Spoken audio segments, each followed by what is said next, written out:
Picture this. You're living in 1432 after Christ, and your entire world consists of maybe 50 square miles of mountain territory. No weather satellites, no meteorologists, no emergency broadcast systems. Your survival depends entirely on reading nature's signals the way your great-great-grandfather did, and his great-great-grandfather before him. For 1,000 years, that knowledge had been enough. But sometimes, the old ways aren't adequate for what's coming. The mountain wolf tribe numbered exactly 300 souls that autumn. 300 people who had carved out an existence in the shadow of peaks so tall they seemed to scrape the belly of heaven itself. These weren't nomads or wanderers, they were mountain people, rooted to their territory like the ancient pines that grew from the rock faces. They knew every deer trail, every berry bush, every cave that could provide shelter from a sudden storm. Chief Tormund ruled them with what we might call iron-fisted paternalism. 23 years he had led the tribe, 23 winters of successful survival using the accumulated wisdom of his bloodline. His authority wasn't just political, it was sacred, passed down through generations of chiefs who had never failed to bring their people through to spring. In a world where leadership meant the difference between life and death for 300 souls, Tormund's track record was impeccable. But that autumn, something was different. Kyle, the herb gatherer, woke on the 7th consecutive morning drenched in sweat despite the mountain chill. Now, understand, Kyle wasn't some mystic or shaman. He was basically the tribe's pharmacist, a practical man who knew which roots eased childbirth pain and which bark could break a fever. He spent his days cataloguing plants, testing remedies, keeping meticulous mental notes about what worked and what didn't. The kind of person who trusted his hands more than his imagination, which made the dreams all the more terrifying. For 7 nights, the mountain spirits, or whatever you want to call the forces that govern the intersection of sleep and prophecy, had been showing Kale things that defied everything he understood about the natural world. Walls of ice, but not the familiar winter ice of frozen streams and morning frost. This ice moved like a living thing, advancing across the landscape with deliberate intent, grinding trees to splinters, turning solid ground into frozen wasteland. In these visions, Kale watched winds that could turn human breath into crystals of death in the space between heartbeats. He saw darkness that wasn't the familiar darkness of winter nights, but something deeper and more absolute darkness that swallowed the sun itself and refused to give it back. And most disturbing of all, he saw the solution. Underground chambers, warm spaces carved from the earth's embrace, where human beings could wait out a winter that lasted longer than any winter in tribal memory. The visions showed him details that his waking mind couldn't possibly have invented: ventilation systems, heat retention techniques, methods for preventing the kind of cave-ins that would turn sanctuary into tomb. When Kyle described these dreams to his sister Mira, she listened with the kind of careful attention you give to someone you're worried might be losing their grip on reality. Mira was 16, old enough to understand the politics of the tribe, but young enough to still believe in possibilities that adults had trained themselves to dismiss. She had watched her brother's transformation from steady herb gatherer to haunted prophet with growing concern. "The spirits don't speak to herb gatherers," she told him on the morning of the 8th day, as crimson maple leaves drifted past their family shelter. "They speak to chiefs and shamans." "Maybe," Kale replied, staring at his hands as if they belonged to someone else. "The spirits are getting desperate." The tribal council gathered that evening in the Great Lodge, a structure that had housed decision-making for 6 generations. Picture a space that could hold all 300 tribe members if necessary, built from logs so massive it had taken teams of men to position them, with a central fire pit that hadn't gone cold in living memory. The lodge represented everything permanent and enduring about mountain wolf civilization. Chief Tormund presided from his ceremonial seat, carved from a single piece of oak and inlaid with copper symbols representing his lineage. Around him sat the inner circle, 12 advisors whose families had guided tribal decisions since before anyone could remember. These weren't ceremonial positions. These were the people who made life and death choices about when to migrate, how to ration food, which young men were ready for war parties. When Kale stood to address the council, describing his visions of underground refuge, something fascinating happened. Watch how power dynamics work in a society where tradition equals survival. Chief Tormund's initial response wasn't anger, it was laughter. Deep, booming laughter that echoed off the lodge walls and invited everyone present to join in the ridicule of such an obviously absurd proposal. But listen carefully to that laughter, because it tells you everything about what was really happening. Tormund wasn't laughing because the idea was funny. He was laughing because acknowledging Chaol's vision, even considering it, would represent a fundamental challenge to the entire system that kept him in power. Think about it from the chief's perspective. His authority rested on 20 generations of proven wisdom. Every decision he made referenced precedent, tradition, the accumulated knowledge of ancestors who had successfully navigated every challenge the mountains could present. To admit that an herb-gatherer might have received divine guidance that the chief himself had missed, that wasn't just embarrassing. That was revolutionary. So Tormund laughed, and the council laughed with him, and they dismissed Chaol's warnings as the fevered imaginings of a man who had spent too much time alone with his plants. The political necessity of that mockery seemed obvious at the time. Looking back, knowing what was coming, that laughter would haunt the survivors for the rest of their lives. But here's what makes this story remarkable. Chaol didn't argue. He didn't plead or try to convince anyone. He simply nodded, as if he had expected exactly this response, and walked out of the great lodge into the mountain darkness. The next morning, using nothing but a deer antler pick and a determination that bordered on madness, Chaol began digging into ground that was already hardening with early frost, and as he dug, others began to watch. Because sometimes, when the established order fails to provide answers, people start looking for alternatives in the most unlikely places. Within days of Chaol's lonely digging, something extraordinary began happening. The outcasts started arriving. First came Broken Hand Marcus, a man whose hunting days had ended when a bear trap mangled his dominant hand beyond repair. In a society where your value was measured by your contribution to survival, Marcus had become what we might call economically invisible. He couldn't hunt, couldn't craft weapons with his ruined grip, couldn't perform the physical labor that defined masculine worth in mountain wolf culture. But he could dig, and more importantly, he could see the logic in Chaol's vision, where others saw only madness. Then, silent Sarah appeared at the excavation site. Her husband had died the previous winter in a hunting accident, leaving her without status in a tribe where women derived their position from their male relatives. No brothers, no sons old enough to speak for her, no pathway back into the tribe's inner circles. The traditional system had no place for widows like Sarah, but Chaol's growing community needed every pair of hands. Most shocking of all came young Tom, Chief Tormund's own nephew, barely 18 summers old but already marked for future leadership. Tom's defection represented something unprecedented in tribal politics. This wasn't just a young man choosing vision over tradition. This was the future of the bloodline, choosing to dig holes in the ground instead of learning the sacred responsibilities of command. Understand what was happening here. Chaol wasn't just excavating earth, he was excavating a completely new social order. In the world above ground, contribution meant following established patterns, hunting according to ancient techniques, crafting according to inherited methods, obeying according to bloodline hierarchies. But in the growing excavation, contribution meant something revolutionary. Results. Could you move dirt efficiently? You belonged.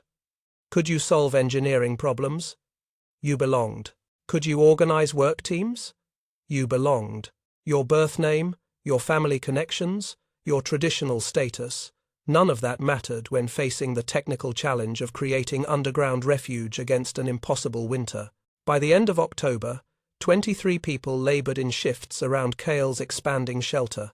23 souls who had chosen to bet their lives on an herb-gatherer's visions rather than a chief's proven wisdom. And as they dug, the design that emerged was nothing short of engineering genius. The shelter's layout came to Chaol in what he described as fragments of divine inspiration. Triple-chambered for maximum heat retention, a main living space connected to smaller chambers that would trap warm air and prevent heat loss. Ventilation shafts angled specifically to prevent snow blockage, because Chaol's visions had shown him winds that could fill straight shafts with ice in minutes. and most remarkably, access to a natural spring through careful tunneling that wouldn't compromise the shelter's structural integrity. While Kale's people dug, the rest of the tribe performed their traditional winter preparations with religious precision. The women wove extra blankets using techniques passed down through generations, creating intricate patterns that weren't just beautiful, but functionally superior for heat retention. The men smoked meat according to ancient preservation methods, calculating quantities based on historical consumption patterns. Children learned the winter stories that would sustain morale through the dark months ahead. Chief Tormund supervised these preparations with the confidence of a leader whose methods had never failed. But privately, even he was beginning to notice signs that troubled his experienced eye. November brought warnings that even the most traditional interpreters couldn't dismiss. The golden eagle's magnificent birds that had never left the mountain territory in living memory began flying south in massive formations. We're talking about creatures whose entire biological programming was adapted to high-altitude survival, abandoning their ancestral territory like refugees fleeing a war zone. The wolves changed their behavior in ways that defied everything the tribe's hunters understood about predator patterns. Their howls carried notes of primal fear, sounds that experienced trackers had never heard before. Pack dynamics shifted as the animals seemed to sense something beyond normal territorial or seasonal concerns. Then came the temperature drop that shattered every assumption about mountain weather patterns. 30 degrees in 3 days, not the gradual cooling that mountain people expected, but a precipitous plunge that turned autumn directly into deep winter without the usual transitional period. Snow fell horizontally, driven by winds that had never blown from that direction before. Winds that seemed to originate from some atmospheric disturbance beyond the tribe's geographical knowledge. Still, Chief Tormund maintained his stance. Because here's the thing about leadership in survival situations. Once you've committed to a course of action, changing direction can be more dangerous than staying the course, even when the course appears to be leading toward disaster. Tormund's authority rested on consistency, on the appearance of unwavering confidence in traditional wisdom. To acknowledge that unprecedented conditions might require unprecedented responses would undermine the very foundation of his leadership. But his son Gareth was watching, and Gareth was beginning to have private doubts about their traditional shelter's ability to withstand what was clearly coming. Meanwhile, underground, Kale's sanctuary had evolved into something that would have impressed modern engineers. The main chamber could now accommodate 100 people, with carefully planned smaller rooms branching off for essential functions, food storage designed to prevent spoilage, waste management systems that wouldn't contaminate their water supply, private family spaces that maintained social structure even in communal living. The diggers had struck an incredible stroke of luck, a vein of coal that would ensure warmth through whatever winter was approaching. But more ingeniously, Kale had designed reflecting surfaces using polished copper to multiply their precious lamplight throughout the underground chambers. He understood something that would take science centuries to fully appreciate: that human psychological health in enclosed spaces depends not just on warmth and food, but on light. The madness that comes from extended darkness could kill communities just as surely as cold or starvation. By day, the traditional camp maintained its routines with almost desperate normalcy. Women continued weaving, men hunted what little game remained, children learned the old songs that preserved cultural memory. But by night, a shadow economy had developed.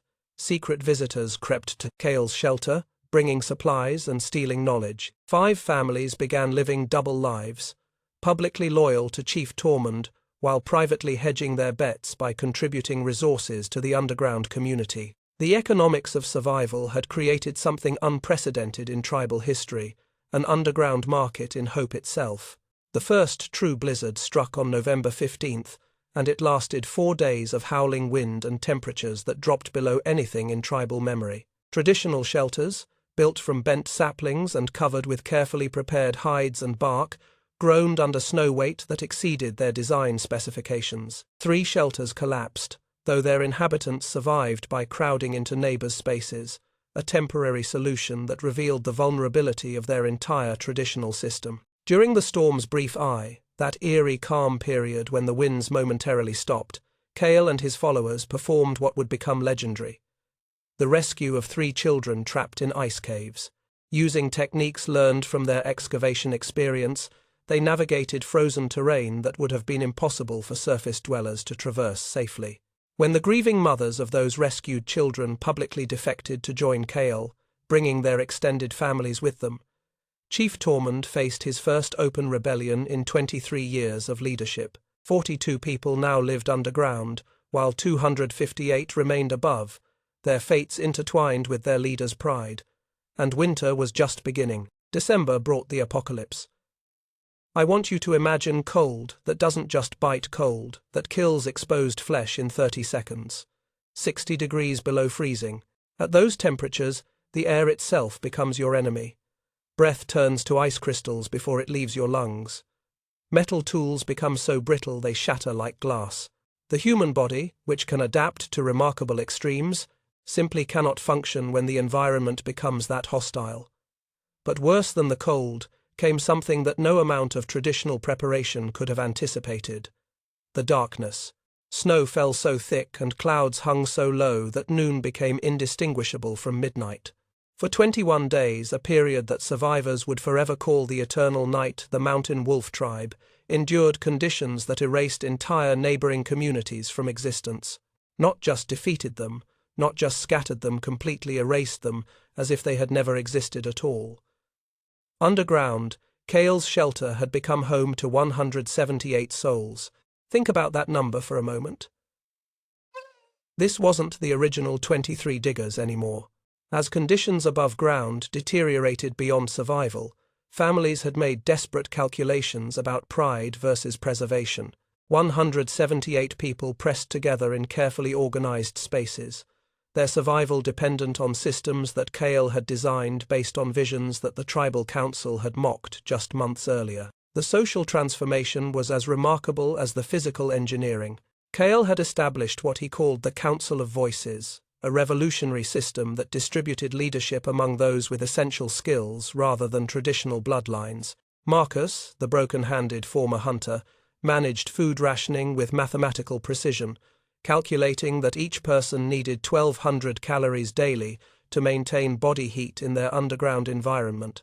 Silent Sarah organized the children's education and entertainment, creating shadow plays on the walls that maintained morale and prevented the psychological breakdown that could destroy a community faster than starvation.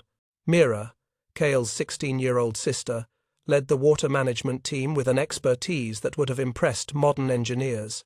She ensured their spring didn't freeze by understanding groundwater flow in ways that combined practical observation with intuitive genius. The girl who had worried about her brother's sanity had become one of the key leaders keeping nearly 200 people alive. But here's what's most remarkable about the underground community.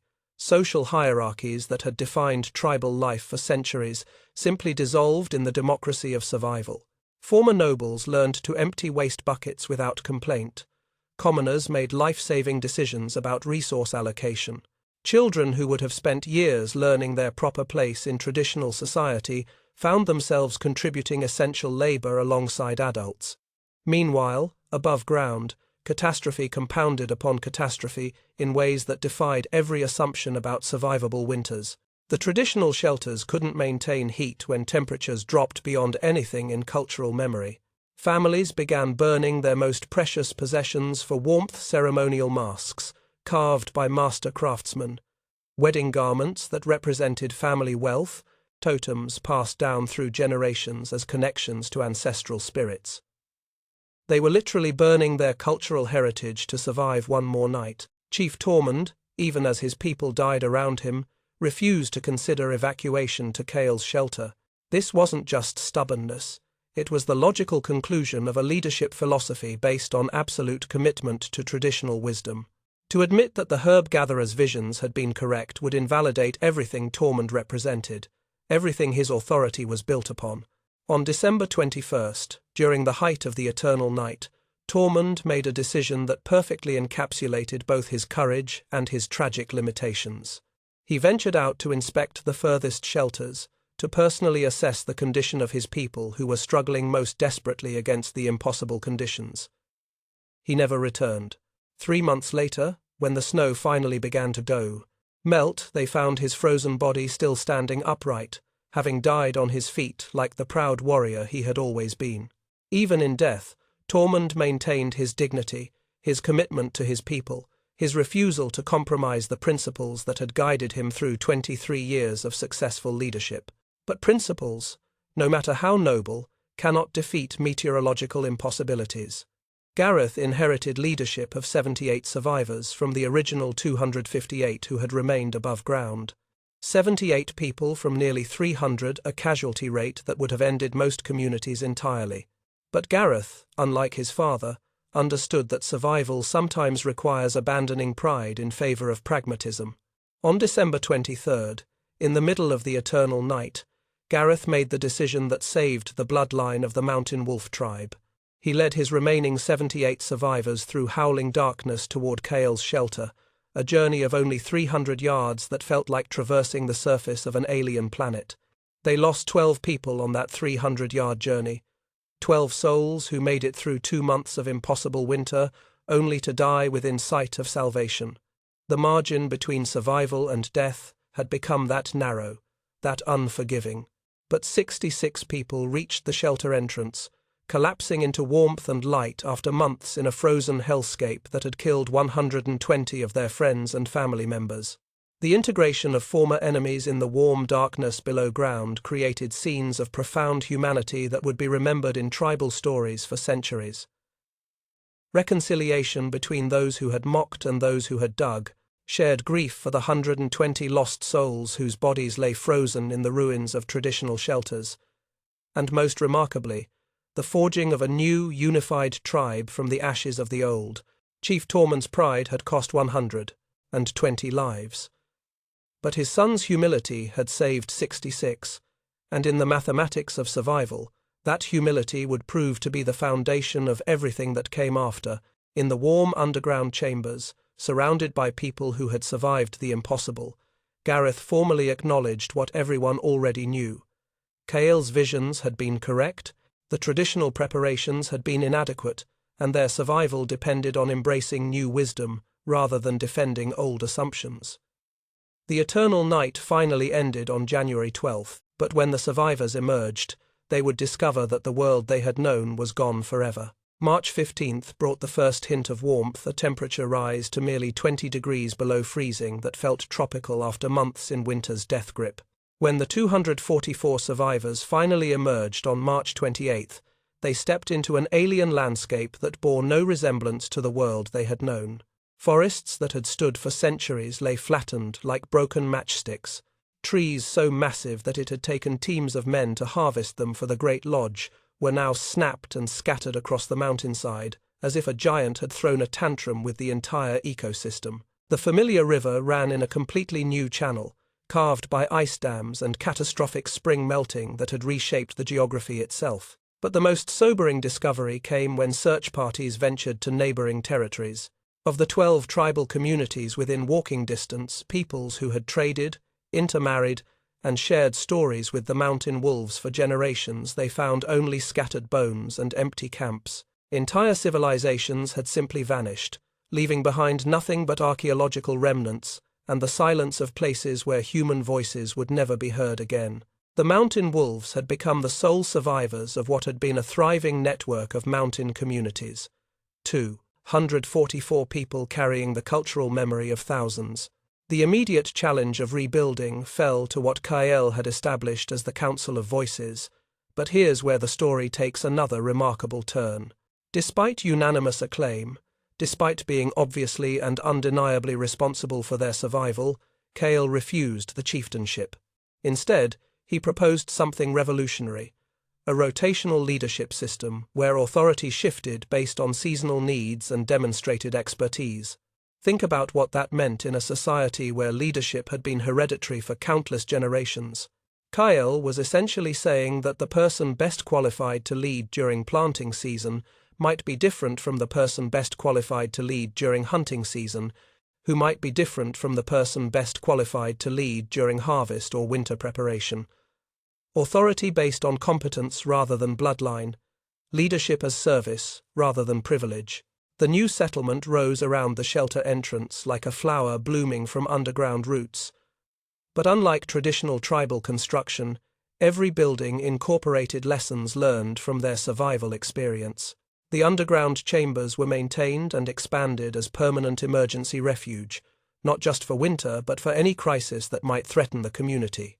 Every family contributed 3 days of labor monthly to expand and improve the shelter system, creating a network of underground passages that eventually connected the entire village.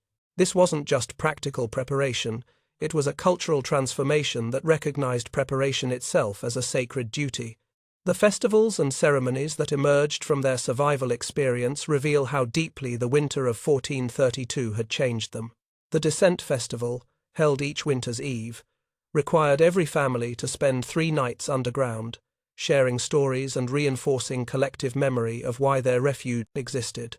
Children learned the songs of digging alongside traditional hunting chants, embedding survival wisdom into cultural DNA. Marriage ceremonies included the exchange of shovels, symbolizing readiness to build refuge together against whatever challenges the future might bring. But most significantly, the Voice of Dreams became an official tribal position, a formal recognition that visions and unconventional wisdom should never again be dismissed without serious consideration. These weren't just quaint customs. They were systematic cultural adaptations designed to prevent future catastrophes by institutionalizing the very qualities that had saved them: openness to new ideas, respect for practical preparation, and the understanding that survival sometimes requires abandoning traditional assumptions. The results were extraordinary. Within 50 years, the mountain wolves had become the dominant regional power across hundreds of miles of territory. Their underground expertise allowed them to develop mining techniques that brought wealth through silver extraction. Their cultural openness to innovation attracted refugees and inventors from across the known world. Their reputation for preparation and adaptability made them sought-after allies and trading partners. By 1500 after Christ, mountain wolf descendants controlled trade routes across 3 mountain passes and had established 7 daughter settlements, each with its own sophisticated shelter system. What had begun as one herb-gatherer's desperate digging had evolved into a civilization that combined traditional mountain wisdom with revolutionary survival techniques. But perhaps most remarkably, they maintained their commitment to preserving the memory of what had nearly destroyed them. Modern archaeologists uncovered Kael's original shelter in 1994, finding carved testimonies that corroborated oral histories passed down for 5 centuries. The main chamber's walls bore witness statements from 178 survivors, each carved name a testament to choosing adaptation over pride, preparation over tradition, community over hierarchy. Most poignant was Kael's own inscription, carved sometime during that terrible winter. "The earth embraced us when the sky turned enemy. Let none forget that survival requires humility before nature's power." Today, the site serves as a pilgrimage destination where descendants still gather each winter to honor what they call the fool's wisdom, the understanding that the most important truths often come from the most unlikely sources, that survival sometimes requires listening to voices that challenge everything we think we know. The winter of 1432 killed thousands of people across the mountain regions. Entire cultures vanished. Centuries of accumulated knowledge died with their keepers. Bloodlines that had survived since time immemorial simply ended. But the mountain wolf tribe survived because one man had visions that defied conventional wisdom, and because enough people chose to bet their lives on those visions, rather than on traditional certainties.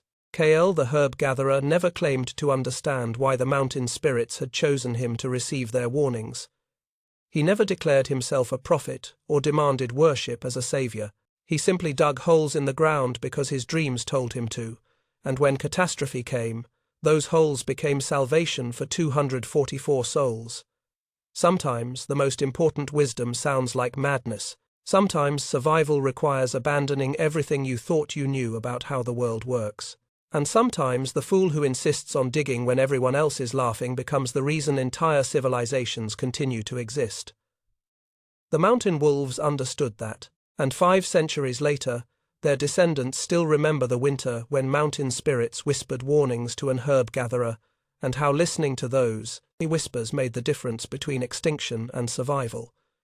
In our own times, when we face challenges that seem to require new solutions rather than traditional responses, perhaps we might remember Kale's story, not as ancient history, but as a reminder that wisdom sometimes comes from unexpected sources, and that humility before forces larger than ourselves isn't weakness, it's the foundation of survival itself.